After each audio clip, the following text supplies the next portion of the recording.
Hi hello ನಮಸ್ಕಾರ ಸ್ನೇಹಿತರೆ, welcome back to poster. ಇವತ್ತು ನಾವು ರೀಸೆಂಟ್ ಆಗಿ ಬಾಲಿವುಡ್ ನಲ್ಲಿ ರಿಲೀಸ್ ಆದ ಮೂವಿ ಕರ್ತವ್ಯ ಸ್ಟೋರಿನ ನೋಡೋಣ. ಸೊ ಮೂವಿ ತುಂಬಾ ಇಂಟ್ರೆಸ್ಟಿಂಗ್ ಆಗಿದೆ, ವಿಡಿಯೋನ ಲಾಸ್ಟ್ ವರೆಗೆ ನೋಡಿ. ಇನ್ನು ಕತೆ ಆರಂಭದಲ್ಲಿ ನಮಗೆ ಜಾಮ್ಲಿ ಅನ್ನೋ ಒಂದು ಊರನ್ನ ತೋರಿಸ್ತಾರೆ. ಇಲ್ಲಿ SHO ಪವನ್ ಬರ್ತ್ಡೇ ಇರುತ್ತೆ. ಆಗ ಅವನ ಕಲೀಗ್ಸ್ ಎಲ್ಲ ಸೇರಿ ಅವನ ಬರ್ತ್ಡೇ ಸೆಲೆಬ್ರೇಷನ್ ಮಾಡ್ತಿರ್ತಾರೆ. ಅವರು ಪವನ್ಗೆ ನೀವು 40 ವರ್ಷದವರಾದ್ರಿ ಅಂತ ಕೇಳಿ ಮಾಡ್ತಿರ್ತಾರೆ. ಪವನ್ ಕೂಡ ಅವರ ಜೋಕ್ಗೆ ನಗ್ತಿರ್ತಾನೆ. ಇನ್ನು ಅವರೆಲ್ಲ ಸೇರಿ ಪವನ್ಗೆ ಒಂದು ವೈಟ್ ಶೂನ ಗಿಫ್ಟ್ ಆಗಿ ಕೊಡ್ತಾರೆ. ಇನ್ನು ಅದೇ ಟೈಮಲ್ಲಿ ಪವನ್ಗೆ ಅವನ ವೈಫ್ ವರ್ಷ ಕಾಲ್ ಮಾಡ್ತಾಳೆ ಮತ್ತು ಈಕೆ ಪವನ್ಗೆ ಬರ್ತ್ಡೇ ವಿಶ್ ಮಾಡ್ತಾಳೆ. ಇಲ್ಲಿ ಪವನ್ ತನ್ನ ತಮ್ಮ ದೀಪಕ್ ಜೊತೆ ಕೂಡ ಮಾತಾಡ್ತಾನೆ. ಇನ್ನು ಪವನ್ ಬಗ್ಗೆ ನೋಡೋದಾದ್ರೆ ಆತನ ಫ್ಯಾಮಿಲಿಯಲ್ಲಿ ಹೆಂಡತಿ ವರ್ಷ, ಒಬ್ಬ ಮಗ ಮತ್ತು ತಮ್ಮ ದೀಪಕ್ ಇರ್ತಾನೆ. ಇನ್ನು ಪವನ್ಗೆ ಒಬ್ಬ ತಂದೆ ಕೂಡ ಇರ್ತಾನೆ. ಆದ್ರೆ ಪವನ್ಗೆ ತನ್ನ ತಂದೆ ಅಂದ್ರೆ ಆಗ್ತಿರಲ್ಲ. ಈಗ ಪವನ್ ಡ್ಯೂಟಿಯಲ್ಲಿ ಇರ್ತಾನೆ. ಆಗ ಅವನಿಗೆ ಒಂದು ಜರ್ನಲಿಸ್ಟ್ ನ ಸೇಫ್ ಆಗಿ ಎಸ್ಕಾಟ್ ಮಾಡೋ ಕೆಲಸ ಸಿಕ್ಕಿರುತ್ತೆ. ಏಕೆಂದ್ರೆ ಆ ಜರ್ನಲಿಸ್ಟ್ ಇಲ್ಲಿ ಒಂದು ಇನ್ವೆಸ್ಟಿಗೇಷನ್ ಮಾಡೋಕೆ ಬಂದಿರ್ತಾಳೆ. ಇನ್ನು ಆಕೆ ಪ್ರಾಣಕ್ಕೆ ಅಪಾಯ ಇರುತ್ತೆ. ಆಗ ಪವನ್ ತನ್ನ ಟೀಮ್ ಜೊತೆ ಸೇರಿ ಆ ಜರ್ನಲಿಸ್ಟ್ ನ ಕರ್ಕೊಂಡು ಕಾರಲ್ಲಿ ಹೋಗ್ತಿರ್ತಾನೆ. ಅದೇ ಟೈಮಲ್ಲಿ ಇಬ್ಬರು ವ್ಯಕ್ತಿಗಳು ಬೈಕ್ ಮೇಲೆ ಬರ್ತಾರೆ. ಇವರು ಅವರ ಕಾರ್ ಮೇಲೆ ಅಟ್ಯಾಕ್ ಮಾಡ್ತಾರೆ. ಆಗ ಪವನ್ ಅವರಲ್ಲಿ ಒಬ್ಬನನ್ನ ಶೂಟ್ ಮಾಡಿ ಸಾಯಿಸ್ಬಿಡ್ತಾನೆ. ಆದ್ರೆ ಈ ಶೂಟೌಟ್ ನಲ್ಲಿ ಆ ಜರ್ನಲಿಸ್ಟ್ ಕೂಡ ಗುಡ್ಡು ಬೀಳುತ್ತೆ. ಆಕೆ ಅಲ್ಲೇ ಸತ್ತೋಗ್ತಾಳೆ. ಇದನ್ನ ನೋಡಿ ಪವನ್ಗೆ ತುಂಬಾ ಬೇಜಾರಾಗುತ್ತೆ. ಇನ್ನು ಮಾರನೇ ದಿನ ಪವನ್ ಪೊಲೀಸ್ ಸ್ಟೇಷನ್ಗೆ ಬಂದಾಗ ಅವನ ಸೀನಿಯರ್ ಕೇಶವ್ ಅವನನ್ನ ಸಸ್ಪೆಂಡ್ ಮಾಡಬೇಕು ಅಂತ ಅನ್ಕೊಂಡಿರ್ತಾನೆ. ಏಕೆಂದ್ರೆ ಪವನ್ ಜರ್ನಲಿಸ್ಟ್ ರೀಮಾನ ಕಾಪಾಡೋಕೆ ಆಗಿರಲ್ಲ. ಆಕ್ಚುಲಿ ರೀಮಾ ಇಲ್ಲಿ ಆನಂದ್ ಶ್ರೀ ಮೇಲೆ ಇನ್ವೆಸ್ಟಿಗೇಷನ್ ಮಾಡೋಕೆ ಬಂದಿರ್ತಾಳೆ. ಆದ್ರೆ ಆಕೆ ಇನ್ವೆಸ್ಟಿಗೇಷನ್ ಸ್ಟಾರ್ಟ್ ಮಾಡೋಕ್ಕಿಂತ ಮುಂಚೆ ಆಕೆ ಮೇಲೆ ಅಟ್ಯಾಕ್ ಆಗಿ ಆಕೆ ಸತ್ತೋಗ್ತಾಳೆ. ಇನ್ನು ಈ ಶೂಟೌಟ್ ನಲ್ಲಿ ಪವನ್ ಜೂನಿಯರ್ಗೂ ಗುಂಡು ಬಿದ್ದಿರುತ್ತೆ. ಆಗ ಪವನ್ ಕೇಶವ್ಗೆ ನನಗೆ 7 ದಿನಗಳ ಟೈಮ್ ಕೊಡು, ಅಷ್ಟರಲ್ಲಿ ನಾನು ಚಾರ್ಜ್ ಶೀಟ್ ನ ಫೈಲ್ ಮಾಡ್ತೀನಿ ಮತ್ತು ಆ ಕಿಲ್ಲರ್ ನ ಹಿಡ್ಕೋತೀನಿ ಅಂತ ಹೇಳ್ತಾನೆ. ಇದನ್ನ ಕೇಳಿ ಕೇಶವ್ ಪವನ್ಗೆ ಟೈಮ್ ಕೊಡ್ತಾನೆ ಮತ್ತು ನೀನು 7 ದಿನಗಳಲ್ಲಿ ಈ ಕೇಸ್ ನ ಸಾಲ್ವ್ ಮಾಡಿಲ್ಲ ಅಂದ್ರೆ ನಾನು ನಿನ್ನ ಸಸ್ಪೆಂಡ್ ಮಾಡ್ತೀನಿ ಅಂತ ಹೇಳ್ತಾನೆ. ಈಗ ಪವನ್ ಅಲ್ಲಿಂದ ತನ್ನ ಮನೆಗೆ ಬರ್ತಾನೆ. ಇವನು ಮನೆಗೆ ಬಂದಾಗ ಅಲ್ಲಿ ಜಗಳ ನಡೀತಿರುತ್ತೆ. ಏಕೆಂದ್ರೆ ಪವನ್ ತಮ್ಮ ದೀಪಕ್ ಪ್ರೀತಿಯನ್ನೋ ಹುಡುಗಿಯನ್ನ ಓಡಿಸ್ಕೊಂಡು ಹೋಗಿರ್ತಾನೆ. ಇನ್ನು ಪ್ರೀತಿ ಕ್ಯಾಸ್ಟ್ ಬೇರೆ ಆಗಿರುತ್ತೆ. ಅದಕ್ಕೆ ಪ್ರೀತಿ ಮನೆಯವರು ಪವನ್ ಮನೆ ಹತ್ರ ಬಂದು ಜಗಳ ಮಾಡ್ತಿರ್ತಾರೆ. ಅವರು ದೀಪಕ್ ನಮಗೆ ಸಿಕ್ಕರೆ ನಾವು ಅವನನ್ನ ಕೊಂದ್ಬಿಡ್ತೀವಿ ಅಂತ ಹೇಳ್ತಾರೆ. ಏಕೆಂದ್ರೆ ಈ ಊರಲ್ಲಿ ಕ್ಯಾಸ್ಟ್ ಸಿಸ್ಟಮ್ ತುಂಬಾ ಇರುತ್ತೆ. ಇಲ್ಲಿ ವರ್ಷ ದೀಪಕ್ಗೆ ಖನಿಜ ಅನ್ನೋ ವ್ಯಕ್ತಿ ಬಗ್ಗೆ ಹೇಳ್ತಾಳೆ. ಖನಿಜ ಮತ್ತು ದೀಪಕ್ ಒಳ್ಳೆ ಫ್ರೆಂಡ್ಸ್ ಆಗಿರ್ತಾರೆ.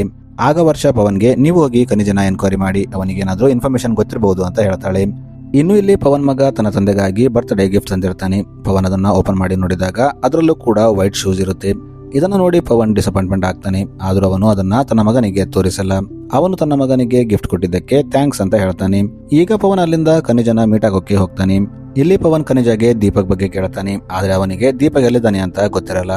ಆಗ ಪವನ್ ಅವನಿಗೆ ಪ್ರೀತಿ ಬಗ್ಗೆ ಕೇಳ್ತಾನೆ. ಆಗ ಖನಿಜ್ ಪ್ರೀತಿ ನಮ್ಮ ಕ್ಲಾಸ್ ಅಲ್ಲಿ ಓದ್ತಿದ್ಲು, ಅದಕ್ಕಿಂತ ಜಾಸ್ತಿ ನನಗೆ ಏನು ಗೊತ್ತಿಲ್ಲ ಅಂತ ಹೇಳ್ತಾನೆ. ಈಗ ಸೀನ್ ಇಲ್ಲಿಂದ ಆನಂದ್ ಶ್ರೀ ಕಡೆ ಶಿಫ್ಟ್ ಆಗುತ್ತೆ. ಆನಂದ್ ಶ್ರೀ ಇಲ್ಲಿ ಸತ್ಸಂಗ್ ಮಾಡ್ತಿರ್ತಾನೆ. ಆಕ್ಚುಲಿ ಆನಂದ್ ಶ್ರೀಗೆ ತುಂಬಾ ಫಾಲೋವರ್ಸ್ ಇರ್ತಾರೆ. ಅವರೆಲ್ಲ ಆನಂದ್ ಶ್ರೀ ಮಾತನ್ನ ಕೇಳೋಕೆ ಬಂದಿರ್ತಾರೆ. ಇನ್ನು ಸತ್ಸಂಗ್ ಮುಗಿದ ಮೇಲೆ ಆನಂದ್ ಶ್ರೀ ಕಡೆಯ ವ್ಯಕ್ತಿ ನಿರ್ಮಲ್ ಹರ್ಪಾಲ್ ನ ಹೋಗಿ ಮೀಟ್ ಆಗ್ತಾನೆ. ಹರ್ಪಾಲ್ ಆಕ್ಚುಲಿ ಆ ಇಬ್ಬರು ಶೂಟರ್ಸ್ ಅಲ್ಲಿ ಒಬ್ಬನಾಗಿರ್ತಾನೆ. ಇಲ್ಲಿ ನಿರ್ಮಲ್ ಹರ್ಪಾಲ್ಗೆ ನಿನ್ನ ಕೆಲಸದಿಂದ ಆನಂದ್ ಶ್ರೀ ತುಂಬಾ ಖುಷಿಯಾಗಿದ್ದಾರೆ, ಅವರು ನಿನಗೆ ಗಿಫ್ಟ್ ಕೊಡಬೇಕು ಅನ್ಕೊಂಡಿದ್ದಾರೆ ಅಂತ ಹೇಳ್ತಾನೆ.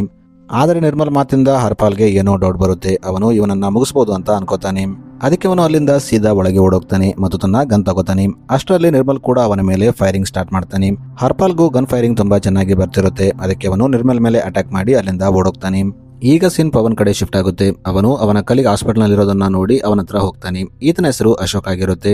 ಪವನ್ ಅಶೋಕ್ಗೆ ಕೇಶವ್ ನನಗೆ 7 ದಿನಗಳ ಟೈಮ್ ಕೊಟ್ಟಿದ್ದಾನೆ, ಅಷ್ಟರಲ್ಲಿ ನಾನು ಈ ಕೇಸ್ ನ ಕ್ಲೋಸ್ ಮಾಡಬೇಕು, ಇಲ್ಲಾಂದ್ರೆ ಅವನು ನನ್ನ ಸಸ್ಪೆಂಡ್ ಮಾಡ್ತಾನೆ, ಅದಕ್ಕೆ ನೀನು ದೀಪಕ್ ನ ಕಂಡುಹಿಡಿ ಅಂತ ಹೇಳ್ತಾನೆ. ಆಗ ಅಶೋಕ್ ಆಯ್ತು, ನಾನು ದೀಪಕ್ ಬಗ್ಗೆ ಎನ್ಕ್ವೈರಿ ಮಾಡ್ತೀನಿ ಅಂತ ಹೇಳ್ತಾನೆ. ಈಗ ಸೀನ್ ಪವನ್ ತಂದೆ ಕಡೆ ಶಿಫ್ಟ್ ಆಗುತ್ತೆ. ಇಲ್ಲಿ ಪಂಚಾಯತ್ ಅವರು ಪವನ್ ತಂದೆ ಹತ್ರ ಬಂದಿರ್ತಾರೆ. ಇಲ್ಲಿ ಇವರು ಪವನ್ ತಂದೆಗೆ ದೀಪಕ್ ನಮ್ಮ ಕೈಗೆ ಸಿಕ್ಕರೆ ತಾವು ಏನ್ ಮಾಡ್ತೀವಿ ಅಂತ ಹೇಳ್ತಾರೆ. ಇದನ್ನ ಕೇಳಿ ದೀಪಕ್ ತಂದೆ ಶಾಕ್ ಆಗ್ತಾನೆ. ಯಾಕಂದ್ರೆ ಅವರು ಇಲ್ಲಿವರೆಗೆ ಯಾರೆಲ್ಲ ಲವ್ ಮಾಡಿ ಓಡೋಗಿದ್ದಾರೋ ಅವರು ಸಿಕ್ಕಾಗ ಅವರನ್ನ ಕೊಂದು ಹೊಲದಲ್ಲಿ ಹೂತಾಕಿರ್ತಾರೆ. ಈಗ ಅವರು ದೀಪಕ್ ಜೊತೆನೂ ಅದೇ ಮಾಡ್ತೀವಿ ಅಂತ ಹೇಳ್ತಾರೆ. ಇನ್ನೊಂದು ಕಡೆ ಪವನ್ ರೀಮಾ ಕೇಸ್ ಬಗ್ಗೆ ಎನ್ಕ್ವೈರಿ ಮಾಡೋಕೆ ಸ್ಟಾರ್ಟ್ ಮಾಡ್ತಾನೆ. ಅವನು ಈಗ ರೀಮಾ ಕಲೀಗ್ನ ಕರೆದು ಆಕೆ ಬಗ್ಗೆ ಕೇಳ್ತಾನೆ. ಅಷ್ಟಕ್ಕೂ ಆಕೆ ಇಲ್ಲಿ ಯಾವ ವಿಷಯದ ಬಗ್ಗೆ ಇನ್ವೆಸ್ಟಿಗೇಷನ್ ಮಾಡೋಕೆ ಬಂದಿದ್ಲು ಅಂತ ಕೇಳ್ತಾನೆ. ಆಗ ಅವರು ಆಕೆ ಆನಂದ್ ಶ್ರೀ ಬಗ್ಗೆ ಎನ್ಕ್ವೈರಿ ಮಾಡೋಕೆ ಬಂದಿದ್ಲು.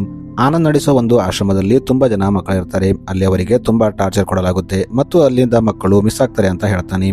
ಅದಕ್ಕಾಗಿ ಆಕೆ ಇಲ್ಲಿ ಇನ್ವೆಸ್ಟಿಗೇಷನ್ ಮಾಡೋಕೆ ಬಂದಿದ್ಲು. ಆನಂದ್ ಶ್ರೀ ಕಡೆಯವರಿಗೆ ಆಕೆನ ಕೊಂದಿರಬಹುದು ಅಂತ ಹೇಳ್ತಾರೆ. ಈ ಕಡೆ ಹರ್ಪಾಲ್ ನ ತೋರಿಸ್ತಾರೆ. ಈತ ಒಂದು ದಾಬಕ್ಕೆ ಬಂದಿರ್ತಾನೆ. ಈತ ಇಲ್ಲಿ ಊಟ ಮಾಡ್ತಿದ್ದಾಗ ಒಂದು ಕಪಲ್ಸ್ ನ ನೋಡ್ತಾನೆ. ಅವರು ತನ್ನ ಮಕ್ಕಳಿಗೆ ತುಂಬಾ ಪ್ರೀತಿಯಿಂದ ಊಟ ಮಾಡಿಸ್ತಿರ್ತಾರೆ. ಆಗ ಹರ್ಪಾಲ್ಗೆ ತನ್ನ ತಂದೆ ತಾಯಿ ನೆನಪಾಗುತ್ತೆ. ಅವನು ಅಳ್ತಾ ತನ್ನ ತಂದೆ ತಾಯಿಗೆ ಕಾಲ್ ಮಾಡ್ತಾನೆ. ಆದ್ರೆ ಅವನು ಅವರ ಜೊತೆ ಮಾತಾಡಲ್ಲ. ಏಕೆಂದ್ರೆ ಅವನು ಅವರ ಜೊತೆ ಮಾತಾಡಿದ್ರೆ ಆನಂದ್ ಶ್ರೀಗೆ ತನ್ನ ಲೊಕೇಶನ್ ಗೊತ್ತಾಗಬಹುದು ಅಂತ ಅನ್ಕೋತಾನೆ. ಈಗ ಪವನ್ಗೆ ದೀಪಕ್ ಎಲ್ಲಿದ್ದಾನೆ ಅಂತ ವರ್ಷಗೆ ಗೊತ್ತಿರಬಹುದು ಅಂತ ಡೌಟ್ ಬರುತ್ತೆ. ಅದಕ್ಕೆ ಅವನು ವರ್ಷ ಹತ್ರ ಹೋಗಿ ನಿಜ ಹೇಳು, ದೀಪಕ್ ಎಲ್ಲಿದ್ದಾನೆ ಅಂತ ಕೇಳ್ತಾಳೆ. ಆಗ ವರ್ಷ ಪವನ್ ತನ್ನ ಹಸ್ಬೆಂಡ್ ಆಗಿದ್ದರಿಂದ ಅವನನ್ನ ಕರ್ಕೊಂಡು ದೀಪಕ್ ಹತ್ರ ಹೋಗ್ತಾಳೆ. ಇಲ್ಲಿ ಪವನ್ ದೀಪಕ್ಗೆ ಹೊಡಿತಾನೆ ಮತ್ತು ಓಡೋಕ್ಕಿಂತ ಮುಂಚೆ ಒಂದು ಸಾರಿ ನನ್ನ ಹತ್ರ ಮಾತಾಡ್ಬೋದಾಗಿತ್ತಲ್ಲ ಅಂತ ಹೇಳ್ತಾನೆ. ಆಗ ದೀಪಕ್ ಪ್ರೀತಿ ತಂದೆ ನಮ್ಮ ಮದುವೆಗೆ ಒಪ್ತಿದ್ದಿಲ್ಲ, ಅದಕ್ಕೆ ನಮಗೆ ಏನ್ ಮಾಡ್ಬೇಕಂತ ಗೊತ್ತಾಗದೆ ಓಡಿ ಬಂದ್ಬಿಟ್ವಿ ಅಂತ ಹೇಳ್ತಾನೆ. ಇಲ್ಲಿ ಪವನ್ ದೀಪಕ್ಗೆ ಪ್ರೀತಿ ತಂದೆ ನಿಮ್ಮನ್ನ ಕೊಲ್ಲಬೇಕಂತ ಹುಡುಕ್ತಿದ್ದಾನೆ, ನೀವು ಯಾವುದೇ ಕಾರಣಕ್ಕೂ ಅವರ ಕೈಗೆ ಸಿಗಬಾರ್ದು, ಇನ್ನು ನೀವು ಚಿಂತೆ ಮಾಡಬೇಡಿ, ನಿಮ್ಮನ್ನ ಇಲ್ಲಿಂದ ದೂರ ಕಳಿಸೋಕೆ ನಾನು ಯಾವ್ದಾದ್ರು ವ್ಯವಸ್ಥೆ ಮಾಡ್ತೀನಿ ಅಂತ ಹೇಳ್ತಾನೆ. ಇನ್ನು ಮಾರನೇ ದಿನ ಅಶೋಕ್ ಒಂದು CCTV ಫುಟೇಜ್ ನ ಪವನ್ ಹತ್ರ ತಗೊಂಡು ಬರ್ತಾನೆ. ಇದು ಅವತ್ತು ರಾತ್ರಿ ಆ ಕಿಲ್ಲರ್ಸ್ ಇವರ ಮೇಲೆ ಅಟ್ಯಾಕ್ ಮಾಡಿದ CCTV ಫುಟೇಜ್ ಆಗಿರುತ್ತೆ. CCTV ಫುಟೇಜ್ ನಿಂದ ದೀಪಕ್ಗೆ ಕಿಲ್ಲರ್ಸ್ ಬೈಕ್ ನಂಬರ್ ಕಾಣುತ್ತೆ. ಅವರು ಆ ಬೈಕ್ ನಂಬರ್ನ ತಗೊಂಡು ಆ ಬೈಕ್ ಯಾರ್ದು ಅಂತ ಎನ್ಕ್ವೈರಿ ಮಾಡ್ತಾರೆ. ಆಗ ಅವರಿಗೆ ಆ ಬೈಕ್ ಕಳ್ಳತನದು ಅಂತ ಗೊತ್ತಾಗುತ್ತೆ. ಇದು ಗೊತ್ತಾದಾಗ ಪವನ್ ತುಂಬಾ ಡಿಸಪಾಯಿಂಟ್ ಆಗ್ತಾನೆ, ಯಾಕಂದ್ರೆ ಇಲ್ಲಿವರೆಗೆ ಅವನಿಗೆ ಯಾವ ಲೀಡ್ ಸಿಕ್ಕಿರಲ್ಲ. ಅದಾದ ಮೇಲೆ ಪವನ್ ಅಲ್ಲಿಂದ ಆನಂದ್ ಶ್ರೀ ಆಶ್ರಮಕ್ಕೆ ಹೋಗ್ತಾನೆ. ಇಲ್ಲಿ ಆತ ಆನಂದ್ ಶ್ರೀಗೆ ಎನ್ಕ್ವೈರಿ ಮಾಡ್ತಾನೆ. ಆಗ ಆನಂದ್ ಶ್ರೀ ಪವನ್ಗೆ ವಾರ್ನಿಂಗ್ ಕೊಡ್ತಾನೆ, ಮತ್ತು ನಿಮ್ಮ ತಂದೆ ನನ್ನ ದೊಡ್ಡ ಭಕ್ತರು, ಅದಕ್ಕೆ ನಾನು ಸುಮ್ಮನಿದ್ದೀನಿ, ಇಲ್ಲಾಂದ್ರೆ ನಾನು ನಿನ್ನ ಕೂಡ ಆಗ್ಲೇ ಮುಗಿಸ್ತಿದ್ದೆ ಅಂತ ಹೇಳ್ತಾನೆ. ಆದ್ರೆ ಪವನ್ ಅದಕ್ಕೆ ಭಯಪಡಲ್ಲ, ನಾನು ಹೇಗಾದ್ರೂ ಮಾಡಿ ಈ ಕೇಸ್ನ ಸಾಲ್ವ್ ಮಾಡ್ತೀನಿ ಅಂತ ಹೇಳ್ತಾನೆ. ಇದು ಕೇಶವ್ಗೆ ಗೊತ್ತಾದಾಗ ಆತ ಪವನ್ನ ತನ್ನ ಹತ್ರ ಕರೆದು ಅವನಿಗೆ ತುಂಬಾ ಬೈತಾನೆ. ಆನಂದ್ ಶ್ರೀ ತುಂಬಾ ದೊಡ್ಡ ವ್ಯಕ್ತಿ, ಅವನನ್ನ ಹಾಗೆ ಎನ್ಕ್ವೈರಿ ಮಾಡಕ್ಕೆ ಹೋಗೋ ಹಾಗಿಲ್ಲ ಅಂತ ಹೇಳ್ತಾನೆ. ಆಮೇಲೆ ಕೇಶವ್ ಪವನ್ಗೆ ಹರ್ಪಾಲ್ ಫೋಟೋ ಕೊಟ್ಟು ಹರ್ಪಾಲ್ನೇ ರೀಮಾನ ಕೊಂದಿದ್ದಾನೆ, ಇದು ಮೀಡಿಯಾಗೆ ಲೀಕ್ ಆಗೋ ಮುಂಚೆ ಹರ್ಪಾಲ್ನ ಹುಡುಕಿ ಅವನನ್ನ ಎನ್ಕೌಂಟರ್ ಮಾಡಿ ಅಂತ ಹೇಳ್ತಾನೆ. ಅಲ್ಲಿಂದ ಹೊರಗೆ ಬಂದಾಗ ಪವನ್ ಅಶೋಕ್ಗೆ ದೀಪಕ್ ಮದುವೆ ಆಗಿದ್ದಾನೆ ಅಂತ ಹೇಳ್ತಾನೆ. ಇನ್ನು ದೀಪಕ್ನ ಇಲ್ಲಿಂದ ದೂರ ಕಳಿಸೋ ವ್ಯವಸ್ಥೆ ಮಾಡಬೇಕು ಅಂತ ಹೇಳ್ತಾನೆ. ಆಗ ಅಶೋಕ್, ನೀವು ಚಿಂತೆ ಮಾಡಬೇಡಿ, ನಾನು ಅದಕ್ಕೆ ವ್ಯವಸ್ಥೆ ಮಾಡ್ತೀನಿ ಅಂತ ಹೇಳ್ತಾನೆ. ಈಗ ಪವನ್ ಅಲ್ಲಿಂದ ಮನೆಗೆ ಬಂದಾಗ ಪವನ್ ತಂದೆ ದೀಪಕ್ ರೂಮ್ ಅಲ್ಲಿ ಏನೋ ಸರ್ಚ್ ಮಾಡ್ತಿರ್ತಾನೆ. ಆಗ ಪವನ್ ಅವನ ತಂದೆಗೆ ಏನಾಯ್ತು ಅಂತ ಕೇಳ್ತಾನೆ. ಆಗ ಆತ, ದೀಪಕ್ ಅಡ್ಡ ಸಿಕ್ಕರೆ ನಾನು ಅವನನ್ನು ಹೋಗಿ ಕೊಂದು ಬಿಡ್ತೀನಿ ಅಂತ ಹೇಳ್ತಾನೆ. ಇದನ್ನು ಕೇಳಿ ಪವನ್ಗೆ ತುಂಬಾ ಕೋಪ ಬರುತ್ತೆ. ಅವನು ತನ್ನ ತಂದೆ ಕಾಲರ್ ಹಿಡ್ಕೋತಾನೆ ಮತ್ತು ಅವನ ತಂದೆಗೆ, ದೀಪಕ್ ಏನಾದ್ರೂ ಆದ್ರೆ ನಾನು ನಿಮ್ಮನ್ನ ಬಿಡಲ್ಲ ಮತ್ತು ನಿಮ್ಮ ಪಂಚಾಯತ್ನ ಕೂಡ ಮುಗಿಸ್ಬಿಡ್ತೀನಿ ಅಂತ ಹೇಳ್ತಾನೆ. ಇನ್ನು ನೆಕ್ಸ್ಟ್ ದಿನಲ್ಲಿ ಪವನ್ ಅಶೋಕ್ ಜೊತೆ ಹರ್ಪಾಲ್ ತಂದೆ ಮನೆಗೆ ಹೋಗ್ತಾನೆ. ಇಲ್ಲಿ ಬಂದು ನೋಡಿದಾಗ ಹರ್ಪಾಲ್ ತಂದೆ ಪವನ್ಗೆ ಹರ್ಪಾಲ್ ಇಲ್ಲಿ ಇರಲ್ಲ ಅಂತ ಹೇಳ್ತಾನೆ ಮತ್ತು ಆತ ಆನಂದ್ ಶ್ರೀ ಆಶ್ರಮದಲ್ಲಿ ಇರ್ತಾನೆ ಅಂತ ಹೇಳ್ತಾನೆ. ಆಗ ಪವನ್ ಅವನಿಗೆ, ನಿಮ್ಮ ಮಗ ಅಲ್ಲಿಂದ ಮಿಸ್ ಆಗಿದ್ದಾನೆ, ಈಗ ಅವನು ಅಲ್ಲಿಲ್ಲ ಅಂತ ಹೇಳ್ತಾನೆ. ಇದನ್ನ ಕೇಳಿ ಹರ್ಪಾಲ್ ತಂದೆ ಶಾಕ್ ಆಗ್ತಾನೆ. ಅವನಿಗೆ ತನ್ನ ಮಗ ಮಿಸ್ ಆಗಿದ್ದಾನೆ ಅಂತ ಗೊತ್ತಿರಲ್ಲ. ಆಗ ಪವನ್ ಅವನ ಮೇಲೆ ಸಿಟ್ ಮಾಡ್ತಾನೆ. ಒಬ್ಬ ತಂದೆಯಾಗಿ ನಿನ್ನ ಮಗ ಎಲ್ಲಿದ್ದಾನೆ ಅಂತ ನಿನಗೆ ಗೊತ್ತಿಲ್ವಾ ಅಂತ ಕೇಳ್ತಾನೆ. ಆಗ ಹರ್ಪಾಲ್ ತಂದೆ, ನಾನು ಆನಂದ್ ಶ್ರೀನ ದೊಡ್ಡ ಭಕ್ತ, ಯಾಕಂದ್ರೆ ನಮಗೆ ಮದುವೆ ಆಗಿ ತುಂಬಾ ವರ್ಷಗಳಾದ್ರೂ ಮಕ್ಕಳಾಗಿದ್ದಿಲ್ಲ. ಆಗ ನಾವು ಆನಂದ್ ಶ್ರೀ ಆಶ್ರಮಕ್ಕೆ ಹೋದಾಗ ನಮಗೆ ಮಕ್ಕಳಾಗಿತ್ತು. ನಮಗೆ ಮಕ್ಕಳಾದ ಮೇಲೆ ಆನಂದ್ ಶ್ರೀ ಆ ಮಗುನ ನನಗೆ ದಾನ ಮಾಡು ಅಂತ ಹೇಳಿದ್ರು. ಆಗ ನಾನು ಆಶ್ರಮಕ್ಕೆ ಆ ಮಗುನ ಕೊಟ್ಟಿದ್ದೆ. ಆಗಿಂದ ಅವನು ಅದೇ ಆಶ್ರಮದಲ್ಲಿ ಇರ್ತಿದ್ದ ಅಂತ ಹೇಳ್ತಾನೆ. ಇದನ್ನ ಕೇಳಿ ಪವನ್ ಅವನಿಗೆ, ನಿಮ್ಮ ಮಗನ ಮೇಲೆ ಶೂಟ್ ಅಂಡ್ ಶಾಟ್ ಆರ್ಡರ್ ಇದೆ ಅಂತ ಹೇಳ್ತಾನೆ. ಇದನ್ನ ಕೇಳಿ ಹರ್ಪಾಲ್ ತಂದೆ ಶಾಕ್ ಆಗ್ತಾನೆ. ಅವನು ಪವನ್ಗೆ ಹೇಗಾದ್ರೂ ಮಾಡಿ ನಮ್ಮ ಮಗನ್ನ ಹುಡುಕಿ ಕೊಡಿ ಅಂತ ಕೇಳ್ತಾನೆ. ಆಗ ಪವನ್ ಹರ್ಪಾಲ್ ತಂದೆಗೆ, ನೀವು ಹೋಗಿ ನಿಮ್ಮ ಮಗನ ಮಿಸ್ಸಿಂಗ್ ಕಂಪ್ಲೇಂಟ್ ಕೊಡಿ, ನಾನು ಅವನನ್ನ ಹುಡುಕ್ತೀನಿ ಅಂತ ಹೇಳ್ತಾನೆ. ಈಗ ಹರ್ಪಾಲ್ ತಂದೆ ಹೋಗಿ ಹರ್ಪಾಲ್ ಮಿಸ್ಸಿಂಗ್ ಕಂಪ್ಲೇಂಟ್ ನ ಕೊಡ್ತಾನೆ. ಇನ್ನು ಈಗ ಸ್ವಲ್ಪ ದಿನ ಆದ್ಮೇಲೆ ಹರ್ಪಾಲ್ ಅವರಿಗೆ ಒಂದು ಬಸ್ ಅಲ್ಲಿ ಸಿಗ್ತಾನೆ. ಈಗ ಪೊಲೀಸರು ಹರ್ಪಾಲ್ನ ಪವನ್ ಹತ್ರ ಕರ್ಕೊಂಡು ಬರ್ತಾರೆ. ಇಲ್ಲಿ ಪವನ್ ಅವನಿಗೆ, ನೀನು ರೀಮಾನ ಯಾಕೆ ಕೊಂದೆ ಅಂತ ಕೇಳ್ತಾನೆ. ಆಗ ಹರ್ಪಾಲ್, ನನಗೆ ಆನಂದ್ ಶ್ರೀ ಆಕೆನ ಕೊಲ್ಲುವಂತೆ ಹೇಳಿದ್ದ, ನಾನು ಆಶ್ರಮದಿಂದ ಹೊರಗೆ ಬರ್ಬೇಕಂತ ತುಂಬಾ ಟ್ರೈ ಮಾಡ್ತಿದ್ದೆ, ಏಕೆಂದ್ರೆ ನಮಗೆ ಅಲ್ಲಿ ತುಂಬಾ ಟಾರ್ಚರ್ ಮಾಡಲಾಗ್ತಿತ್ತು, ಅವರು ಡೈಲಿ ನಮಗೆ ಹೊಡಿತಿದ್ರು ಅಂತ ಹೇಳ್ತಾನೆ. ಇನ್ನು ಆನಂದ್ ಶ್ರೀ ಹರ್ಪಾಲ್ಗೆ, ನೀನು ಇಲ್ಲಿಂದ ಹೋಗ್ಬೇಕಂದ್ರೆ ನೀನು ರೀಮಾನ ಕೊಲ್ಬೇಕು, ನೀನು ರೀಮಾನ ಕೊಂದ್ರೆ ನಾನು ನಿನ್ನ ಇಲ್ಲಿಂದ ಬಿಡುಗಡೆ ಮಾಡ್ತೀನಿ ಅಂತ ಹೇಳಿರ್ತಾನೆ. ಅದಕ್ಕೆ ಹರ್ಪಾಲ್ ಹೋಗಿ ರೀಮಾನ ಕೊಂದಿರ್ತಾನೆ. ಇನ್ನು ಹರ್ಪಾಲ್ ಇಲ್ಲಿ ಪವನ್ಗೆ ತಾನು ರೀಮಾನ ಕೊಲ್ಲೋಕೆ ಯೂಸ್ ಮಾಡಿದ್ದ ಗನ್ ಕೊಡ್ತಾನೆ. ಈಗ ಪವನ್ ಹರ್ಪಾಲ್ನ ಸ್ಟೇಟ್ಮೆಂಟ್ ತಗೋತಾನೆ. ಇನ್ನು ಮಾರನೇ ದಿನ ಅದನ್ನ ಅವನು ಕೋರ್ಟ್ಗೆ ಸಬ್ಮಿಟ್ ಮಾಡ್ಬೇಕಂತ ಹರ್ಪಾಲ್ನ ಕರ್ಕೊಂಡು ಕೋರ್ಟ್ಗೆ ಹೋಗ್ತಾನೆ. ಅವನು ಪೇಪರ್ ವರ್ಕ್ ಮಾಡ್ಬೇಕಂತ ಒಳಗೆ ಹೋದಾಗ ಅಲ್ಲಿ ಹೊರಗೆ ಕೇಶವ್ ಬಂದಿರ್ತಾನೆ. ಈತ ಹರ್ಪಾಲ್ನ ಅಲ್ಲಿಂದ ಕರ್ಕೊಂಡು ಆನಂದ್ ಶ್ರೀ ಹತ್ರ ಹೋಗ್ತಿರ್ತಾನೆ. ಇದು ಪವನ್ಗೆ ಗೊತ್ತಾದಾಗ ಅವನು ಕೇಶವ್ನ ಫಾಲೋ ಮಾಡ್ತಾನೆ. ಅವನು ಕೇಶವ್ಗೆ ಕಾಲ್ ಮಾಡಿ ಹರ್ಪಾಲ್ನ ತನಗೆ ಒಪ್ಪಿಸುವಂತೆ ಹೇಳ್ತಾನೆ. ಆದ್ರೆ ಕೇಶವ್ ಅವನ ಮಾತನ್ನ ಕೇಳ್ತಿರಲ್ಲ. ಆಗ ಪವನ್ ಅವನಿಗೆ, ನನ್ನ ಹತ್ರ ಹರ್ಪಾಲ್ ಸ್ಟೇಟ್ಮೆಂಟ್ ಇದೆ, ನಾನು ಅದನ್ನ ಮೀಡಿಯಾಗೆ ಕೊಟ್ರೆ ನಿಮ್ಮ ಜಾಬ್ ಹೋಗುತ್ತೆ ಅಂತ ಹೇಳ್ತಾನೆ. ಇದನ್ನ ಕೇಳಿ ಕೇಶವ್ ಅವನಿಗೆ ಹರ್ಪಾಲ್ನ ಕೊಡೋಕೆ ಒಪ್ಕೋತಾನೆ. ಆದ್ರೆ ಅವನು ಹರ್ಪಾಲ್ನ ಪವನ್ಗೆ ಕೊಡೋಕ್ಕಿಂತ ಮುಂಚೆ ನೀನು ಆನಂದ್ ಶ್ರೀ ಹೆಸರನ್ನ ಆ ರೆಕಾರ್ಡ್ ನಿಂದ ತೆಗಿ ಅಂತ ಹೇಳ್ತಾನೆ. ಈಗ ಪವನ್ ಕೂಡ ಅದಕ್ಕೆ ಒಪ್ಕೋತಾನೆ. ಇನ್ನು ನೆಕ್ಸ್ಟ್ ಸೀನಲ್ಲಿ ಕೇಶವ್ ಒಂದು ಪ್ರೆಸ್ ಮೀಟ್ ನ ಮಾಡ್ತಾನೆ. ಇಲ್ಲಿ ಅವನು ಮಾತಾಡ್ತಾ, ಇಲ್ಲಿವರೆಗೆ ನಮಗೆ ರೀಮಾನ ಕೊಂದ ಕಿಲ್ಲರ್ ಸಿಕ್ಕಿಲ್ಲ, ಆದ್ರೆ ಇದರಲ್ಲಿ ಆನಂದ್ ಶ್ರೀ ಕೈವಾಡ ಇಲ್ಲ ಅಂತ ಹೇಳ್ತಾನೆ. ಇನ್ನು ಪವನ್ ಹರ್ಪಾಲ್ನ ಅಲ್ಲಿಂದ ಅಶೋಕ್ ಜೊತೆ ದೂರ ಕಳಿಸಿರ್ತಾನೆ ಮತ್ತು ಹರ್ಪಾಲ್ ಅಲ್ಲಿಂದ ಹೋಗ್ತಿದ್ದಾಗ ಪವನ್ ಅವನಿಗೆ ದುಡ್ಡು ಕೊಟ್ಟು ಒಳ್ಳೆ ರೀತಿಯಲ್ಲಿ ಬದುಕು ಅಂತ ಹೇಳ್ತಾನೆ. ಇನ್ನೊಂದು ಕಡೆ ಪವನ್ ದೀಪಕ್ ಮತ್ತು ಪ್ರೀತಿನ ಕೂಡ ಅಲ್ಲಿಂದ ದೂರ ಕಳಿಸಿರ್ತಾನೆ. ಇನ್ನು ಮಾರನೇ ದಿನ ಹೋಗಿ ಪವನ್ ತನ್ನ ತಂದೆಗೆ ಸಾರಿ ಕೇಳ್ತಾನೆ. ಅವತ್ತು ನಾನು ತುಂಬಾ ರೂಡ್ ಆಗಿ ಬಿಹೇವ್ ಮಾಡಿದ್ದೆ, ನಾನು ಆ ರೀತಿ ಮಾಡಬಾರ್ದಾಗಿತ್ತು ಅಂತ ಹೇಳ್ತಾನೆ. ಆದ್ರೆ ಈಗಲೂ ಪವನ್ ತಂದೆ ಪವನ್ಗೆ, ನನಗೆ ದೀಪಕ್ ಸಿಕ್ಕರೆ ನಾನು ಅವನನ್ನ ಕೊಂದ್ಬಿಡ್ತೀನಿ ಅಂತ ಹೇಳ್ತಾನೆ. ಇದನ್ನ ಕೇಳಿ ಪವನ್ ಮತ್ತೆ ಅವರ ಮೇಲೆ ಸಿಟ್ ಮಾಡ್ತಾನೆ.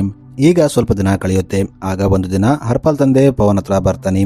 ಈತ ಪವನ್ಗೆ ಹರ್ಪಾಲ್ ತಾಯಿ ಆರೋಗ್ಯ ಸರಿ ಇಲ್ಲ, ಆಕೆ ಒಂದು ಸಾಲಿ ಹರ್ಪಾಲ್ ಜೊತೆ ಮಾತಾಡ್ಬೇಕು ಅನ್ಕೊಂಡಿದ್ದಾಳೆ ಅಂತ ಹೇಳ್ತಾನೆ. ಇದನ್ನ ಕೇಳಿ ಪವನ್ ಹರ್ಪಾಲ್ಗೆ ಕಾಲ್ ಮಾಡ್ತಾನೆ. ಆದ್ರೆ ಅವನ ನಂಬರ್ ಸ್ವಿಚ್ ಆಫ್ ಬರ್ತಿರುತ್ತೆ. ಅವನು ಪದೇ ಪದೇ ಹರ್ಪಾಲ್ಗೆ ಕಾಲ್ ಮಾಡೋಕೆ ಟ್ರೈ ಮಾಡ್ತಾನೆ. ಆದ್ರೆ ಅವನ ನಂಬರೇ ಕನೆಕ್ಟ್ ಆಗ್ತಿರಲ್ಲ. ಇದರಿಂದ ಪವನ್ಗೆ ಕೇಶವ್ ಮೇಲೆ ಡೌಟ್ ಬರುತ್ತೆ. ಅವನು ಸೀದಾ ಅಲ್ಲಿಂದ ಕೇಶವ್ ಹತ್ರ ಹೋಗ್ತಾನೆ. ಇಲ್ಲಿ ಅವನು ಕೇಶವ್ಗೆ ಹರ್ಪಾಲ್ ಎಲ್ಲಿದ್ದಾನೆ ಅಂತ ಕೇಳ್ತಾನೆ. ಆದ್ರೆ ಕೇಶವ್ ನನಗೆ ಗೊತ್ತಿಲ್ಲ ಅಂತ ಹೇಳ್ತಾನೆ. ಆಗ ಪವನ್ ಕೇಶವ್ಗೆ, ಹರ್ಪಾಲ್ಗೆ ಏನಾದ್ರೂ ಆದ್ರೆ ನಾನು ನಿನ್ನ ಮತ್ತು ನಿನ್ನ ಆನಂದ್ ಶ್ರೀನ ಬಿಡಲ್ಲ ಅಂತ ವಾರ್ನಿಂಗ್ ಕೊಡ್ತಾನೆ. ಇದನ್ನ ಕೇಳಿ ಕೇಶವ್ಗೆ ಭಯವಾಗುತ್ತೆ. ಅವನು ಸೀದಾ ಆನಂದ್ ಶ್ರೀ ಹತ್ರ ಹೋಗಿ ಇದೇ ವಿಷಯ ಹೇಳ್ತಾನೆ.